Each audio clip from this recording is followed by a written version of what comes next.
આકાશવાણી ભુજ સ્થાનિક સમાચાર વિરલ રાણા વાંચે છે.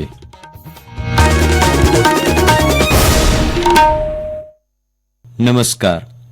લોકસભા ચૂંટણીના છઠ્ઠા તબક્કા માટે આજે સાંજે પ્રચાર પડઘમ શાંત થશે. આ તબક્કામાં 7 રાજ્યો અને 1 કેન્દ્રશાસિત પ્રદેશની કુલ 58 બેઠકો માટે 25મી મે મતદાન થશે, જેમાં બિહારની 8, હરિયાણાની 10, જમ્મુ કાશ્મીરની 1, ઝારખંડની 4, દિલ્હીની 7, ઓડિશાની 6, ઉત્તર પ્રદેશની 14 અને પશ્ચિમ બંગાળની 8 લોકસભા બેઠકો માટે મતદાન થશે. આ બેઠકો માટે 889 ઉમેદવારો ચૂંટણી મેદાનમાં છે.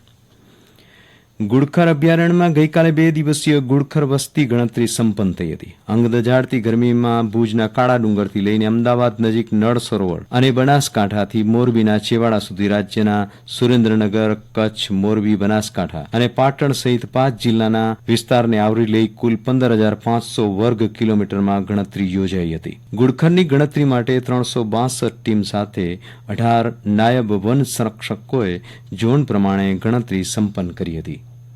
રાજ્યમાં આજે સતત 5મા દિવસે ભીષણ ગરમીનું મોજું યથાવત રહ્યું છે. ગઈકાલે રાજ્યના 10 શહેરમાં 42થી 46 ડિગ્રી સેલ્સિયસ સુધીનું તાપમાન નોંધાયું હતું. સૌથી વધુ 46.1 ડિગ્રી તાપમાન કંડલામાં નોંધાયું હતું. હવામાન વિભાગ દ્વારા અમદાવાદ શહેરમાં રેડ એલર્ટ અને અન્ય 14 જિલ્લામાં ઓરેન્જ એલર્ટ જાહેર કરવામાં આવ્યું છે.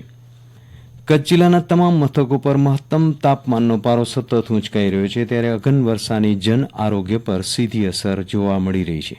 ત્યારે ભુજની જીકે જનરલ હોસ્પિટલના સિવિલ સર્જને કચ્છવાસીઓને ખાસ કરીને સગર્ભા મહિલાઓ, બાળકો, વડીલો અને બીમાર દર્દીઓની ખાસ તકેદારી રાખવા સૂચનો કર્યા હતા. બપોરે 12 થી સાંજે 4 વાગ્યા દરમિયાન બહાર નીકળવાનું ટાળવું, સીધા સૂર્યપ્રકાશથી બચવા, ટોપીને છત્રીનો ઉપયોગ કરવા તેમજ રાહત મેળવવા માટે લીંબુ પાણી, નાળિયેર અને પાણી પીવા જણાવ્યું હતું. જિલ્લાનું આરોગ્ય તંત્ર લોકોની સારવાર માટે સજ્જ છે તેમ જણાવતા તેમણે પ્રખર તાપથી તબિયત બગડે તો તરત નજીકના આરોગ્ય કેન્દ્ર પર સારવાર લેવા અનુરોધ કર્યો હતો.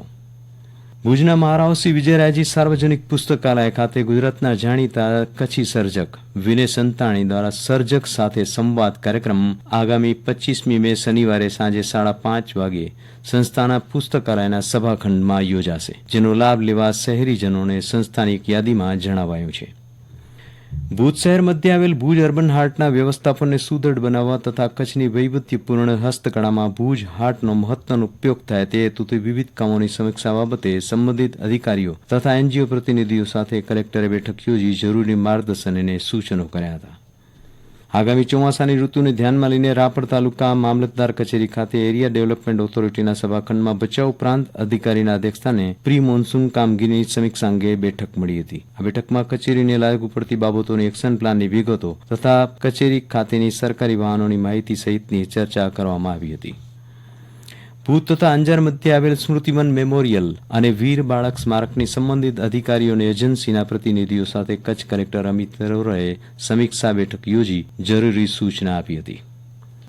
કચ્છની સરહદે નિર્જન ટાપુ પર લકી નાણા ખાતે તૈનાત સીમા સુરક્ષા દળના જવાનો માટે ઠંડા પાણીની સુવિધા માટે કચ્છ જિલ્લા ગ્રામ વિકાસ સમિતિ દ્વારા દાતાના સહયોગથી વોટર કુલર અર્પણ કરાયા હતા. ઉલ્લેખનીય છે કે આરોગ્ય, પર્યાવરણ, સીમા સુરક્ષા અને દિવ્યાંગ સેવા ક્ષેત્ર કાર્યરત કચ્છ જિલ્લા ગ્રામ વિકાસ સમિતિ દ્વારા છેવાડાના વિસ્તારોના લાભાર્થી સુધી પહોંચીને દાતાઓના માધ્યમથી અનેક સત્કાર્યો કરવામાં આવી રહ્યા છે.